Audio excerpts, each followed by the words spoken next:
गावामध्ये शेतकरी कुटुंब परिवारातला व्यक्ती फक्त गरीब परिस्थिती पाहिल्यानंतर या समाजासाठी काहीतरी केलं पाहिजे म्हणून सारखी धडपड असेल तळमळ हे मात्र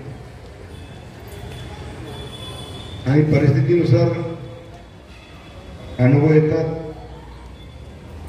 आणि शिक्षण घेतल्यानंतर म्हणजे शिक्षण सुद्धा असंच येतं. गव्हर्नमेंट हॉस्टेलमध्ये आम्ही शिकलेलं आहे. त्यामुळं शिक्षणाची आवड शिक्षणाची ओढ ही होतीच आणि मग तो शिक्षण आणि अनुभव याचं मिश्रण झालं की आपल्याला काय करायचं ते कळतं आणि म्हणून जे जे पदं मिळाली त्याचा फायदा समाजासाठी कसा होईल याचा विचार केला आणि मग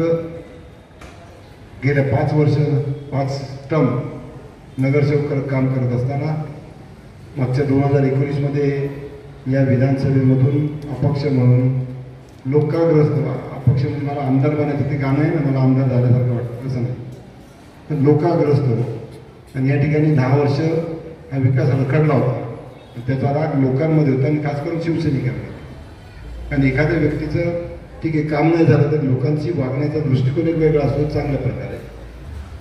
म्हणजे खुन्नस किंवा सूड वगैरे असं काही नसतं तो व्यक्ती चालतो ठीक आहे काम नाही झालं तर चालेल पण विरोधकांकडे रागाने किंवा खमचीने त्यामुळे लोकांच्या मनात चीड होती आणि म्हणून मागच्या वेळेस लोकांनी आग्रहास्तव आपल्याला उभं राहिलं आणि 50,000 लोकांना 49,000 मतं अपक्ष असताना सुद्धा मिळाले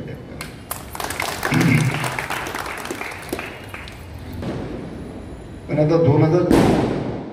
तरी कल्याण पूर्वच्या परिस्थितीमध्ये काय बदल नाही उलट जी परिस्थिती होती त्याच्याशिवाय बिकट परिस्थिती झाली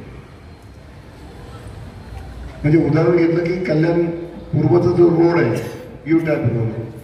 तो 10 वर्षापूर्वी का 20 वर्षापूर्वी होता तसाच तो आताही आहे पुढे त्याच्यावर फेरीवाले वाढले पण रोड कमी झाला रोड तो विकसित व्हायला पाहिजे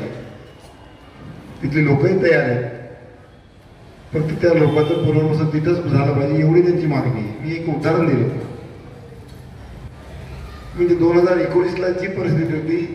तशीच परिस्थिती आता हा रोड झालेला दिसतो पण तो MMRDच्या माध्यमातून झालेला आहे ते काही स्पेशल एफर्ट्स नाहीत बरोबर नाही ते मला वाटतं खासदारकीच्या अगोदर झालाच नाही त्या काळात पण बाकी आपण पाहिलं